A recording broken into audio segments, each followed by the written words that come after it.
एक दिन आप एक भिखारी हैं और फिर आप एक रानी बन सकते हैं, लबिनोला जैसी, जो न केवल पहिए के शिखर पर थी बल्कि बहुत विदुषी और सबकी सहायता करने वाली थी। और फिर कई बार एक भिखारी इतना सीख जाता है जितना कि राजा, और कभी-कभी वह इससे भी अधिक सीख सकता है। जब आप पहाड़ों पर एक ब्रह्मचारी थे, आपने और भी अधिक लोगों की मदद की, अपने दूसरे जीवन की तुलना में महत्व जो दिखता है उसका नहीं, बल्कि जो उसके अंदर है उसका है। जब आपका सूक्ष्म शरीर एक और भौतिक शरीर में जाता है तो यह सरल बात है कि और अधिक सीखने के लिए जाता है। जैसा हम आपको पहले बता चुके हैं, यह आपके हायर सेल्फ के लिए होता है।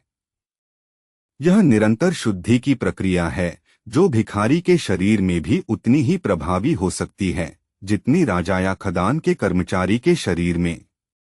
भौतिक शरीर केवल एक यंत्र है। एक मूर्तिकार की छेनी और हथौड़ा यंत्र हैं। वे कभी अपना सौंदर्य नहीं पा सकते, लेकिन कलाकार के हाथ में आकर वे अपना योगदान देते हैं। एक अद्भुत प्रतिमा कलाकार के नग्न हाथों से नहीं बन सकती।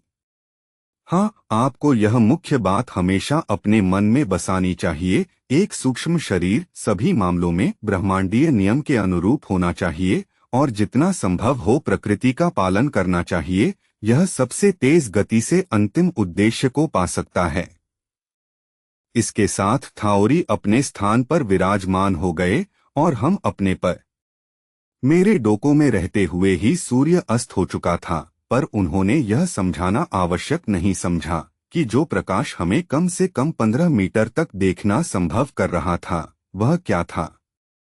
मेरा ध्यान अभी भी थाओरी पर केंद्रित था। वे दया के साथ मुझे देख रहे थे, एक सुनहरे प्रकाश से घिरे हुए जो और प्रगाढ़ होता जा रहा था, जिसके अंदर वह अदृश्य हो गए जैसे वह मेरे पहले मिलने पर हुए थे।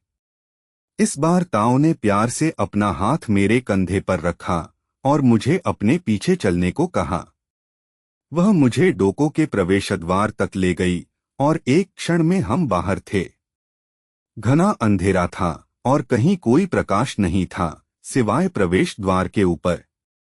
मैं अपने आगे केवल 3 मीटर तक ही देख पा रहा था और हैरान था कि किस प्रकार हम अपने फ्लाइंग प्लेटफॉर्म को खोजेंगे। मुझे तब याद आया कि ताओ दिन के साथ रात में भी देख सकती थी।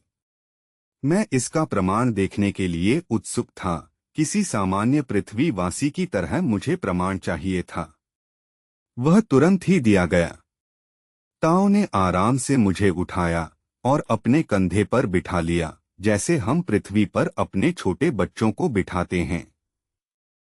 तुम ठोकर खा सकते थे। जैसे ही रास्ते पर आगे बढ़े उसने स्पष्ट किया, और वास्तव में वह ऐसे लग रही थी कि उसे ठीक पता था कि वह किधर जा रही थी, जैसे कि दिन का समय हो।